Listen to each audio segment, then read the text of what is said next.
Então, pessoal, essa daqui é a aula 1, lógica de programação, né? Programação de computadores. Vamos ver sobre os conceitos da lógica de programação, né? E tem meu nome, Claycon, meu e-mail de contato. Toda e qualquer dúvida pode ser enviado para esse e-mail também.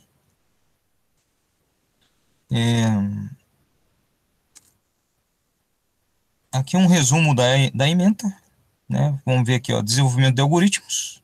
Isso aqui é o principal. E passando pela questão dos algoritmos, as estruturas de desenvolvimento de algoritmos, depois indo para a questão da linguagem de programação, né?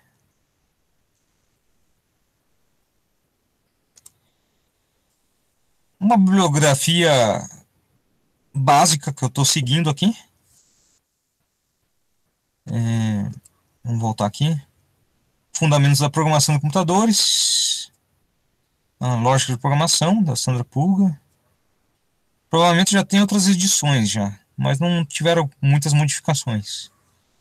Foberlone, também lógica de programação.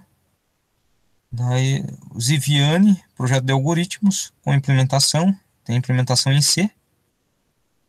E Viviane Vittorini, treinamento em linguagem C. Em linguagem C também tem aquele livro do Herbert Schultz, C completo total. Também é um livro interessante, né, para a gente estar vendo. Bom, a questão de programação, ela envolve muito a questão da lógica, né? Aqui tem uma visão geral da lógica, né? Aqui a gente está falando de uma lógica que ela vem estudada desde a Grécia Antiga, né? Antes de Cristo, né? Mais de 2000 anos, hein? Então, começou pelo filósofo grego Aristóteles, que é considerado o criador da lógica, na época chamada de razão, né? A palavra lógica, ela é originária do grego logos, que significa linguagem racional, né? E a gente utiliza na questão para auxiliar na resolução dos problemas de construção de algoritmos aplicados à computação ou outro campo da ciência, né? E faremos uso da lógica formal, né? O raciocínio lógico leva a uma resposta que pode ser verdadeiro ou falso, né? E isso é o que a gente vai mais trabalhar nessa construção de algoritmos, né? Uma lógica formal e é sempre baseado nesse conceito de verdadeiro ou falso para a solução de problemas computacionais.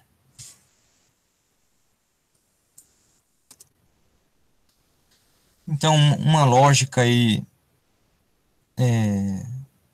trabalhando com a questão da lógica não computacional, né? Mais um exemplo aí de lógica no sentido geral, né? No sentido de Aristóteles, né? Gerson é cientista, todo cientista é estudioso, logo Gerson é estudioso. Então, substituindo as palavras Gerson é estudioso por A e B, que a gente vai ver que o costume vai ser a gente utilizar variáveis sempre para indicar, né, objetos ou coisas, né, em geral. Olha, A é cientista, todo cientista é B, logo A é B. Então, a gente vai ter o que a gente chama de axiomas, né, aqui. Tem os axiomas, as premissas, né, e uma conclusão, né. Tem uma primeira premissa, uma segunda premissa e uma conclusão no final. Computacionalmente falando, a gente sempre tem a questão da entrada, processamento e saída, né?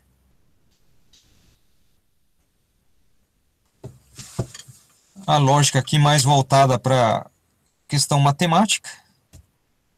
Então, por exemplo, sequências lógicas, sequências numéricas, né? Ó, que nem nesses exemplos aqui, ó. Identifica o próximo número da sequência. 12, 13, 15, 18, 22, 27, 33. Qual que é o próximo? Então, ó, a gente pode analisar através da questão da lógica. 12 para 13, adicionou 1. 13 para 15, adicionou 2. 15 para 18, 3. Então a gente vê que sempre está acrescentando uma unidade na questão da diferença dos valores, né? Então, ó, 27 para 33 dá uma diferença de 6. Então quer dizer que a próxima diferença vai ser essa diferença de 33 para 27, que é 6, mais 1. Né? A diferença vai ser 7. Então, a próxima diferença, o próximo valor vai ser 40. Aqui eu vou deixar mais duas sequências aqui para vocês analisarem. Depois no final a gente verifica qual seria a resposta, né? Então temos uma outra sequência aqui, ó, 3, 12, 27. Qual que é esse termo do meio aí? Qual que é o número que preenche adequadamente nessa quarta posição? Ó, o 3, o exemplo 3, ele também é chamado de... deixa eu ver se é uma série de Fibonacci. Sequência. Não, faltou aqui faltou um 2. 2. Deixa eu ver aqui. 1 para 3, diferença 2. 2. Aqui faltou um 2. 2. Esse 3 aqui seria a famosa série de Fibonacci, né? Qual que seria o termo que vem depois do 13? Então vamos ver a resposta desses exemplos aí no final. Resumindo aqui a questão do algoritmo, o algoritmo sempre vai ser uma sequência lógica. Então, não confundir com a questão do logaritmo, né? Lá na matemática tem o tal do logaritmo. Não tem nada a ver. O logaritmo é outra história. Então aqui é o algoritmo. O algoritmo é uma sequência lógica. Uma sequência de passos que a gente utiliza para resolver um problema. Então é uma sequência lógica e finita de instruções que devem ser seguidas para a resolução do problema. Ou a execução de uma tarefa, né? Os algoritmos são amplamente utilizados em várias disciplinas, né, ligadas à área de ciências exatas, né, área computacional, engenharia, tem várias aplicações, né, sempre no mesmo sentido, né.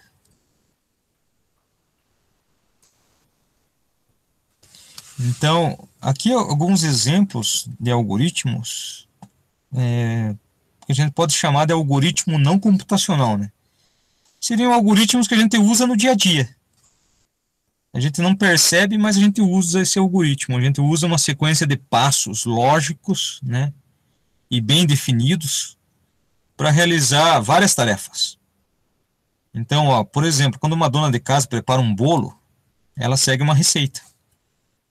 E essa receita nada mais é do que um algoritmo, em que cada instrução é um passo a ser seguido, para que o prato, o bolo no caso, né, fique pronto com sucesso. Né? Se faltar algum ingrediente, né, se faltar algum passo não foi bem definido, esse bolo não vai sair legal, né? Não vai sair de acordo. Né?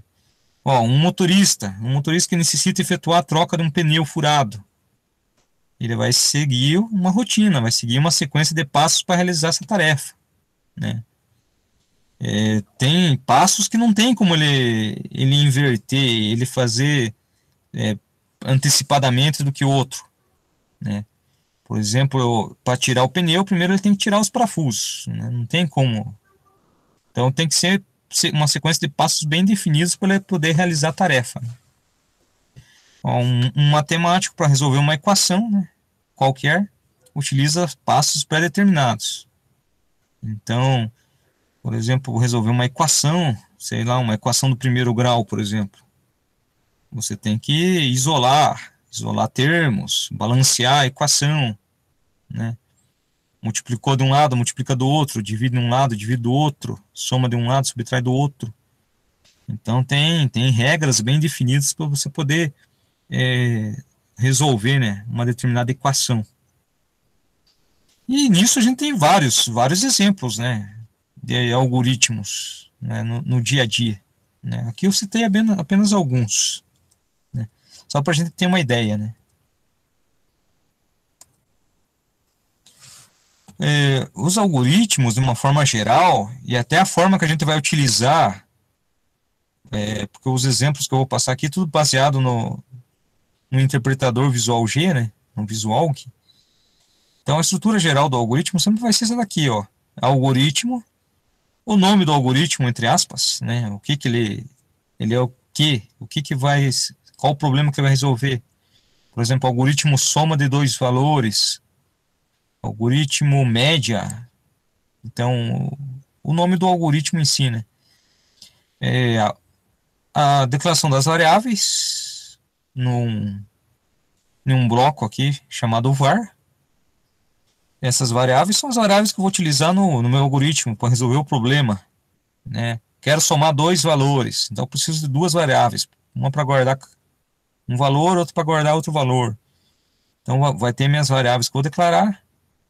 Todo algoritmo tem início, uma lista de comandos que eu vou trabalhar com essas variáveis, que eu vou tentar resolver um problema. E o fim algoritmo termina, né? Então terminou minha sequência lógica ali. Fim algoritmo. Né? Então a sintaxe de um algoritmo seria esta.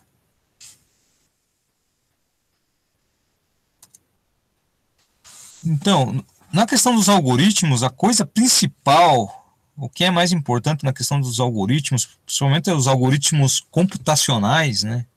Que são os algoritmos que a gente vai trabalhar, é a questão da variável. Até a questão essa questão da variável é a que muitas pessoas têm dificuldades, né, de entender, certo? Uma variável ela pode ser vista como uma caixa. Aqui eu tenho a representação da variável no formato de uma caixa. Nessa caixa eu vou guardar um determinado conteúdo, né? Essa caixa ela tem que ter um nome, certo? Ela pode ser uma pasta, por exemplo. Pode ser uma pasta, você pode visualizar ela como sendo uma gaveta, por exemplo, a gaveta da cômoda. Você tem uma gaveta lá que você vai guardar meias, uma gaveta que você vai guardar camisetas. Você tende a separar, né, as coisas. Ou para quem trabalha ou já viu alguém trabalhando com mecânica, por exemplo, ou trabalha com peças, você não tende a misturar as peças, né, em vários recipientes, né. Peças iguais você coloca em recipientes distintos, né? E normalmente você tende a colocar um rótulo, né? Esse rótulo é o nome, ou seja, é o nome do que significa, do que vai estar guardado ali dentro, né? Então, ó, que nem aqui nesse exemplo que eu estou usando uma caixa, o nome aqui é fator. Esse nome poderia ser qualquer nome que você escolhesse, certo? Então, fator. Além do nome, essa variável ela tem que ter um tipo. O tipo que está representado nesse exemplo aqui é o tipo numérico. A gente vai trabalhar com três tipos. Né? Tipo inteiro, de valores inteiros, valores positivos ou negativos inteiros. Tipo real. Né? A gente vai ver esses tipos, cada um separadamente. Mas tipo real, que seriam tipos decimais. E caractere ou literal, né? Que são letras ou conjunto de letras, né? A gente também costuma chamar de string. Então, uma variável, resumindo, né? A questão da variável, uma variável é uma posição. Seria uma posição na memória, né? Na qual eu vou guardar algum conteúdo. Essa posição ela tem que ter um nome. Ela tem que ter um nome e ela tem que ter um tipo. O conteúdo que eu vou guardar nessa posição de memória, ela tem tudo a ver com o tipo. Né? Se ela é tipo numérico, então vai guardar valor. Né? Se ela é tipo caractere, ou string, ou literal, ela tem que ter obrigatoriamente letras. Né? Então, a variável é um espaço que eu vou reservar na memória para guardar um determinado conteúdo. É isso que a gente tem que ter em mente.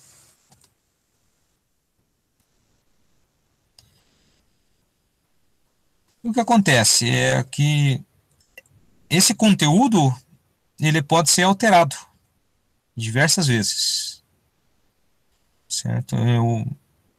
Eu posso guardar um valor, mas sempre a hora que eu for guardar o próximo ele vai substituir o que tem no anterior, né? Então o que acontece? Um outro exemplo que eu poderia citar assim mais palpável, né, para gente, um estacionamento de condomínio, por exemplo. A vaga onde que vai o carro, no condomínio, ela é uma vaga numerada. A gente numera normalmente para poder, né, estabelecer um espaço para cada usuário do condomínio, né? E esse usuário, essa vaga numerada, ela está associada com um apartamento, né? Ou com o nome de uma pessoa. Então a gente pode encarar, ó, essa caixa aqui como se fosse uma vaga de estacionamento, uma vaga no condomínio. Ela vai ter esse tipo aqui, seria, por exemplo, está relacionado com um apartamento, ou pode ter um nome, né? O conteúdo é o meu carro, é o meu veículo que eu vou pôr lá.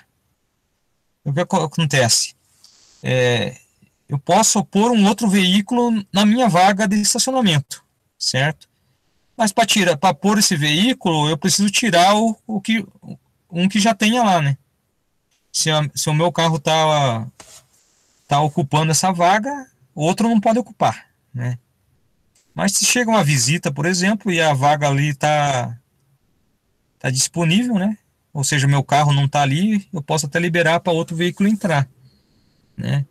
Mas o que acontece? Dois veículos não podem ocupar a mesma vaga, né? Então, assim funciona na questão da memória também.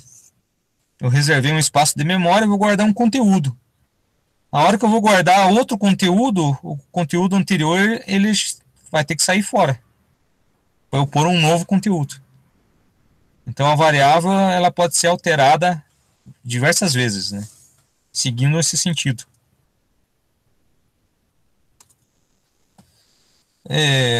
Na questão dos algoritmos que a gente vai trabalhar no Visual G, ele segue essa sequência aqui, ó. Eu tenho a cláusula var, a expressão var, e daí eu vou ter os identificadores, que são os nomes, né, que eu vou dar para cada posição de memória. Então, identificador 1, vírgula, identificador 2, vírgula, identificador 3, dois pontos e o tipo da variável. Então, por exemplo, vou fazer a soma de dois valores. Então, qual vai ser o meu primeiro identificador? O valor 1, onde eu vou guardar um valor. Vírgula, valor 2, vou guardar outro valor. Vírgula, uma variável na qual vou guardar a soma.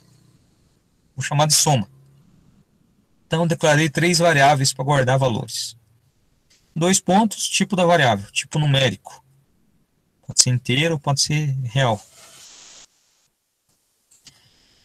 O identificador, ele é o nome da variável, é o nome que eu vou poder acessar, né? Esse espaço reservado, né? O tipo da variável vai determinar o valor que as variáveis vão poder receber, né?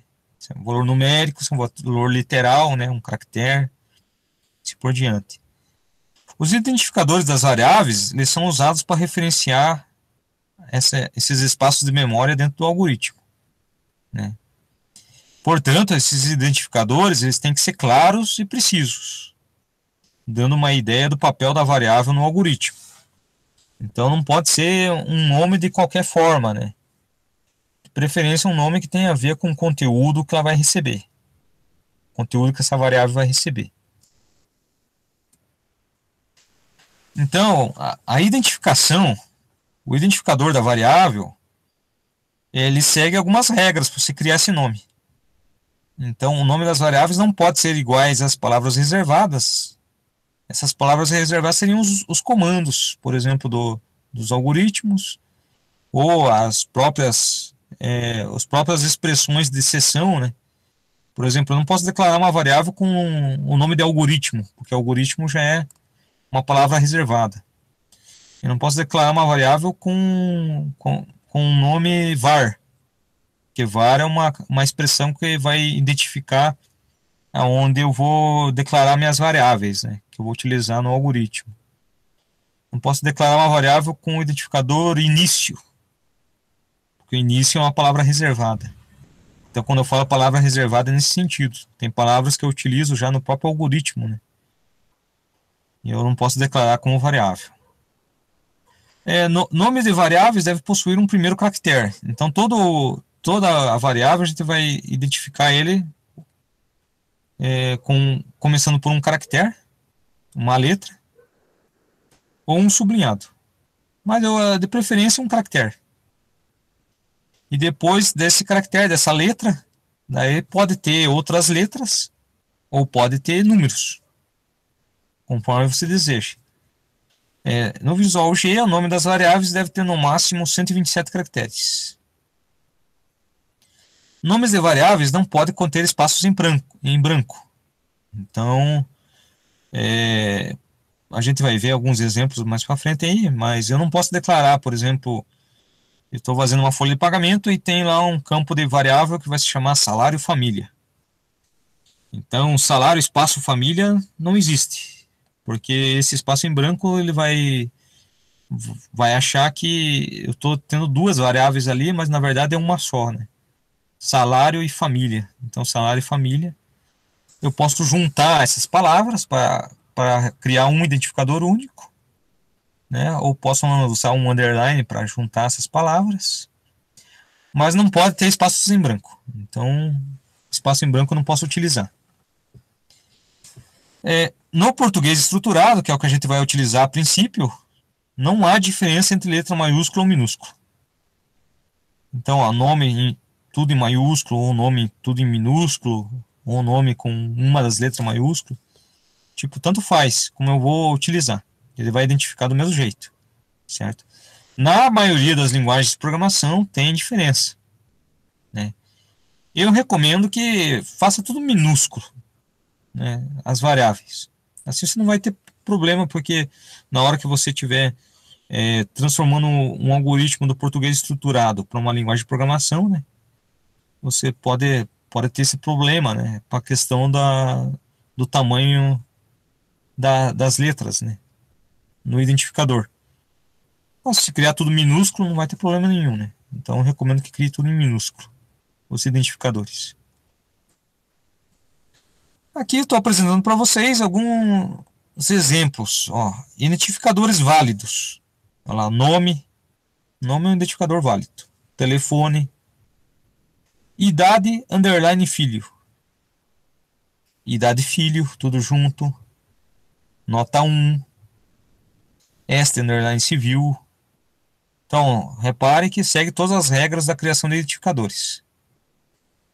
Identificadores inválidos. Por que são inválidos? Olha lá, 3 endereços. Começa com 3, né? Começa com um número, então é inválido. Tem que começar por uma letra, sempre. Estado, espaço em branco, civil. Então tem um espaço em branco. Para é um identificador inválido. A gente vai ver mais para frente, quando estiver vendo estrutura de repetição,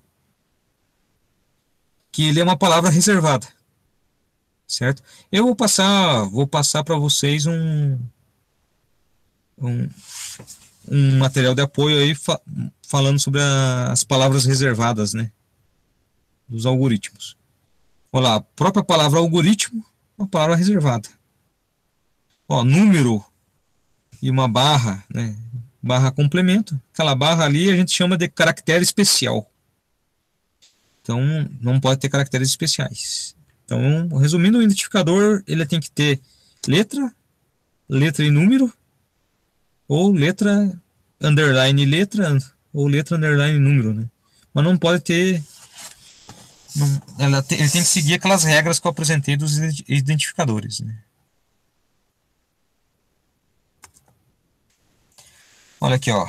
Aqui eu tenho uma tabela de palavras reservadas. Todas essas palavras aqui eu não posso utilizar como identificador. Ó, as palavras que a gente vai utilizar, a gente utiliza mais são algoritmo, olha, ó, arquivo, caractere, enquanto, então, escolha, escreva, né? Então, todas essas palavras aqui são palavras reservadas da linguagem, do português estruturado, né, do Visual G ou do Visual G, né? Que a gente vai utilizar como interpretador. Então, essas palavras não podem ser utilizadas para declarar uma variável.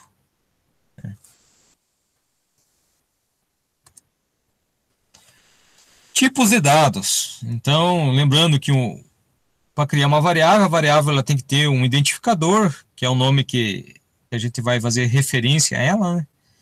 Mas além do identificador, tem a questão do tipo de dado. Então, aqui tem alguns tipos. Ó, tipo inteiro, são números inteiros positivo ou negativo, incluindo zero.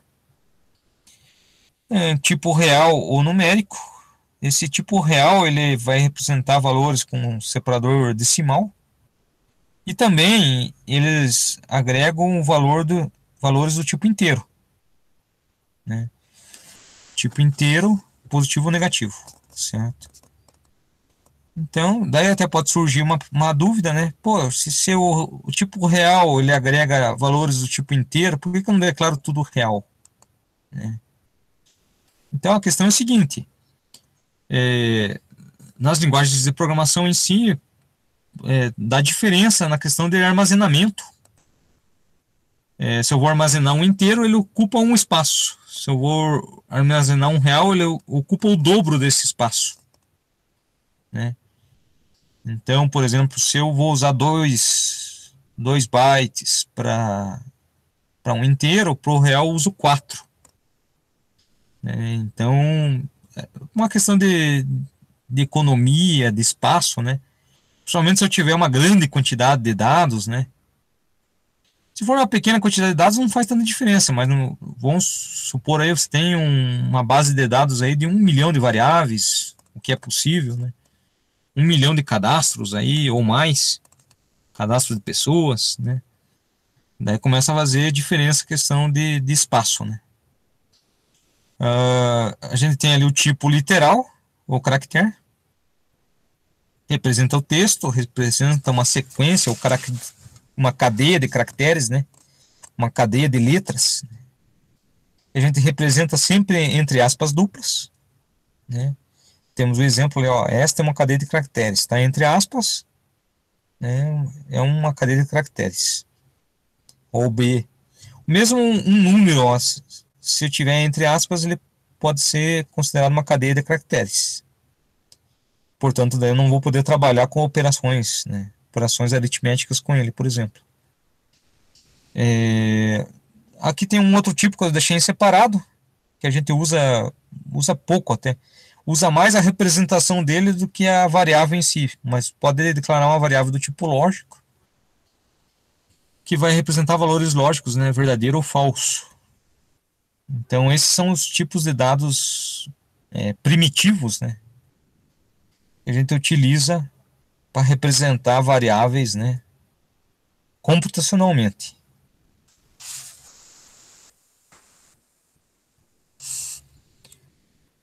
Operador de atribuição. Então, partindo do ponto que a gente vai trabalhar com português estruturado, com Visual, para colocar um valor, uma variável dentro do algoritmo, utilizamos o operador de atribuição. O operador de atribuição é representado por uma seta. É aquele sinal de menor e um tracinho, apontando para a esquerda. Então aqui a gente tem alguns exemplos ali, ó. Peso, daí o operador seta, o operador de atribuição. Peso recebe, é assim que a gente lê. Peso recebe 78,7. 78,7. Então, ou seja, eu estou guardando esse valor dentro daquela variável. Nome recebe João da Silva, ó, entre aspas. Tá, entre aspas, uma cadeia de caracteres. Então, eu vou guardar, vou atribuir para a variável nome este nome aí, né? Achei recebe falso. Então, esse achei provavelmente é do tipo lógico e ele está recebendo o valor lógico falso. Seria um tipo de variável que eu poderia estar utilizando, por exemplo, numa busca, né? Eu estou buscando um nome em um conjunto de nomes. O achei, a princípio, é falso. A hora que eu encontrar esse nome, eu posso transformar essa variável para verdadeiro, né? Eu posso estar utilizando isso para fazer as comparações depois.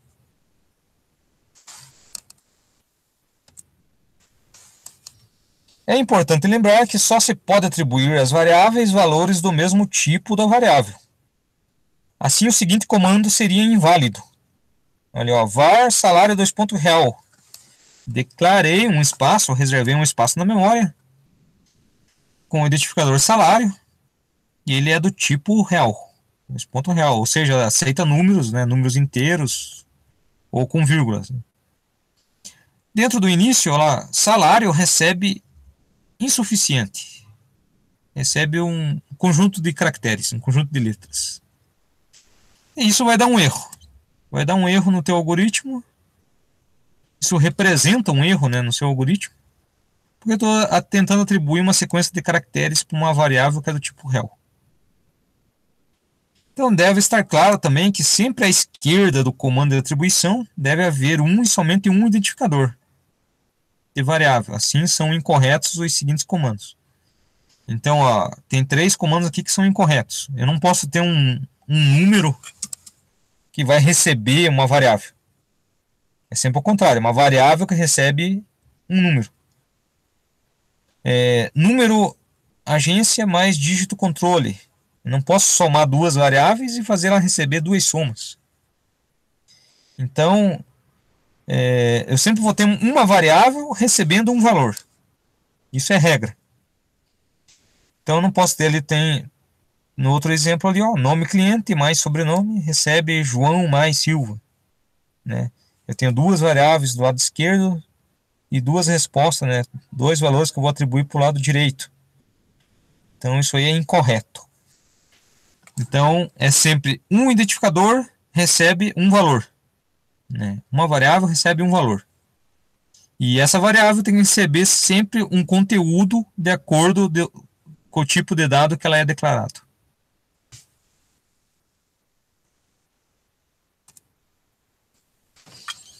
Então, aqui tem a questão da linearização de expressões. Pegar uma expressão matemática escrita da forma tradicional e transformar ela para a forma computacional, né? A forma que o computador vai entender. Então, o que acontece? Na forma tradicional, a gente aprende lá, utiliza chaves, utiliza colchetes, utiliza parênteses, né? Representa uma fração ali, com a barra, né? Multiplicação, às vezes, põe um ponto ali, né? Então, essa é a forma tradicional. A forma computacional, a gente não tem nada disso, só utiliza parênteses. É sempre parênteses. Então, se você tem chaves, vai virar parênteses. Tem colchete, vai virar parênteses, certo? Ó, aquela barra de 2 dividido por 3 ali, né? 2 sobre 3, que é aquela fração ali, vai virar 2 barra 3. Então vamos começar a usar uns operadores que são próprios, né, da linguagem. Operadores que a linguagem vai interpretar. Então lá, barra, sinal de menos, adição, uma multiplicação, um asterisco, né? Já vamos ver esses operadores mais para frente aí. Mas a questão é essa, tipo, a forma tradicional para computacional vira tudo parênteses. E daí tem que usar os operadores da linguagem. Aqui temos alguns operadores aqui, ó. A tabela seguinte mostra os operadores aritméticos disponíveis no português estruturado. Então tem alguns que a gente já conhece, né? Adição, subtração, multiplicação e a divisão, né? Esses são os principais. Mas além desses, a gente tem ali, ó, uma barra invertida ali, que é uma divisão inteira. O que seria essa divisão inteira? Essa divisão inteira, ele suprime a parte decimal, né, da resposta. Então, que nem 3 divididos por 2, por exemplo, daria 1,5, né? Porque 3 divididos por 2 dá 1, sobra 1. Não dá para dividir mais, vai por vírgula, né? Vai virar 10 divididos por 2, 5. 1,5, né?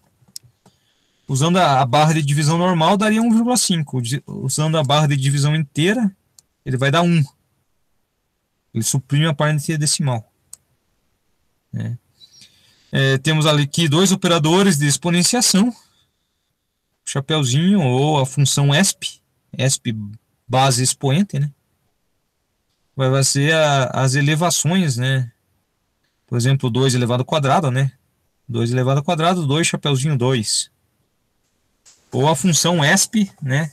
Daí entre parênteses 2,2. Seria o 2 ao quadrado. Né? 2 ao cubo. Seria 2 chapeuzinho 3. Né? 2 elevado ao cubo. Ou ESP, daí entre parênteses 2,3. Né? Poderia estar utilizando a função. Aí temos um operador aqui, o resto da divisão.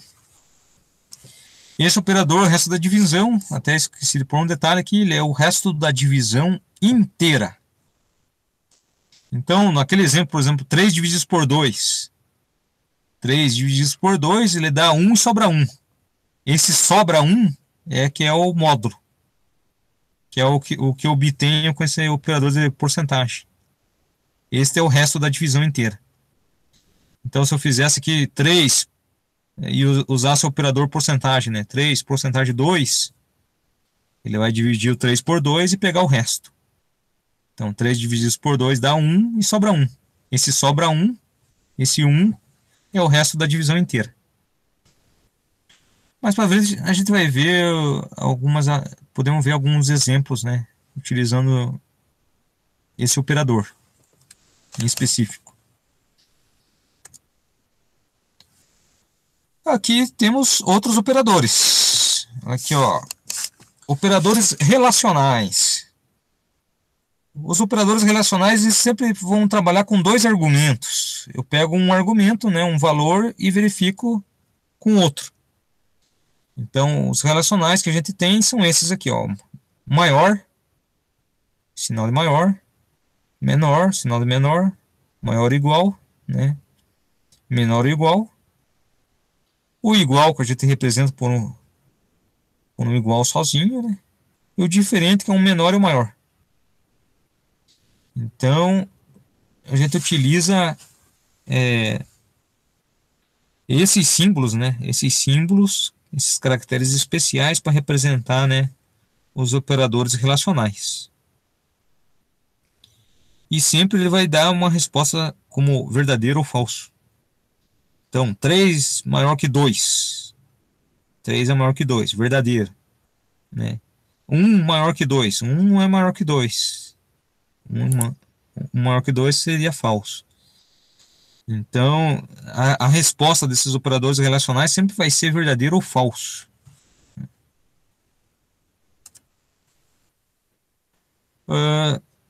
Operadores lógicos. Então, no português estruturado, vamos utilizar aqui três operadores lógicos. O e lógico, o ou e o negação, o não. O e resulta verdadeiro se ambas as partes forem verdadeiras. Então, por exemplo, É, eu, a minha esposa precisa fazer um bolo e ela manda eu ir no mercado para comprar leite e ovos, porque ela quer fazer um bolo. Eu posso trazer para casa só leite? Não posso. Posso trazer só ovos? Não posso. Eu tenho que trazer os dois para que o bolo saia. Então, só é verdadeiro se eu trouxer os dois. Se as duas expressões, né, se as duas alternativas ali forem verdades, né? Se for uma só verdade, toda a expressão é falsa, né? Essa é a função do E lógico.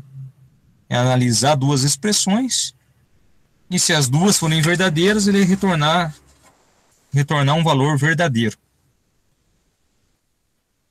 O ou, o ou já é um tanto faz, né? Você pode até trazer os dois, se quiser, mas se trouxer somente um, tá valendo, né? Então o ou tanto faz. O que não pode acontecer no ou é você não, não trazer nada, né? Não avaliar nenhuma expressão como verdadeira. Pois daí, se as duas forem falsas, né? As duas expressões forem falsas, o resultado é falso. Qualquer outro resultado é verdadeiro.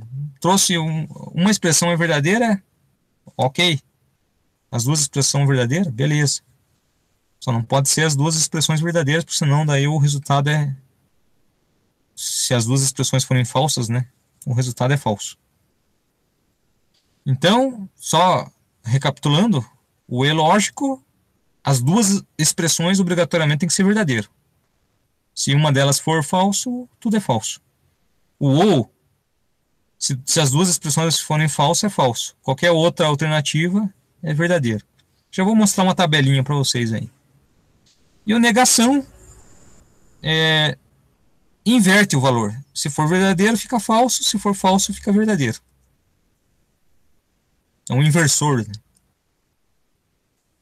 Então, aqui, ó, para melhorar um pouco, aqui temos a chamada tabela verdade. Tabela verdade mostra o resultado das aplicações dos operadores lógicos, conforme os valores dos operadores envolvidos. Então, aqui, ó, tem duas variáveis ali, ó, nas duas primeiras colunas, a variável A e a variável B. Então, quais são a sequência de valores que elas podem assumir? A pode assumir verdadeiro, B verdadeiro. A pode ser verdadeiro e B falso. A pode ser falso, B verdadeiro. A pode ser falso e B falso. Então eu tenho essas quatro sequências de opções aí, né? Então o que vai gerar? Olha lá, A e B, na terceira coluna ali. A e B. O E a gente viu que para ser verdadeiro, as duas expressões têm que ser verdadeiras. A única que é verdadeira é a primeira linha só, né? Verdadeiro e verdadeiro. Qualquer uma das outras é falso. Ó, a quarta coluna, o ou. O ou é aquilo que eu falei, tanto faz. Pode ser um, pode ser outro. Né? Ou pode ser ambos até, né? Um ou outro, ou ambos. Para ser verdadeiro. E só vai ser falso se ambas forem falso. E o inversor, ele inverte, né? Inverte a condição. Então aqui temos o não A, na quinta coluna aqui, o não A. É o inverso da coluna A, né?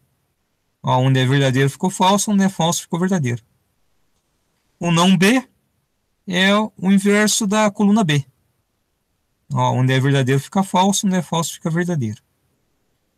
Essa aqui é a que a gente chama de tabela verdade. Então, para a gente fazer as atividades iniciais, né? Não vamos construir algoritmos ainda, mas até aqui já é o suficiente, certo? Lembrando, né? Lembrando que se houver alguma dúvida em específico, né? Que a gente não vai tirar nessa aula aqui, Vocês podem até estar enviando para o meu e-mail aqui, né? cleicon@yahoo.com.br.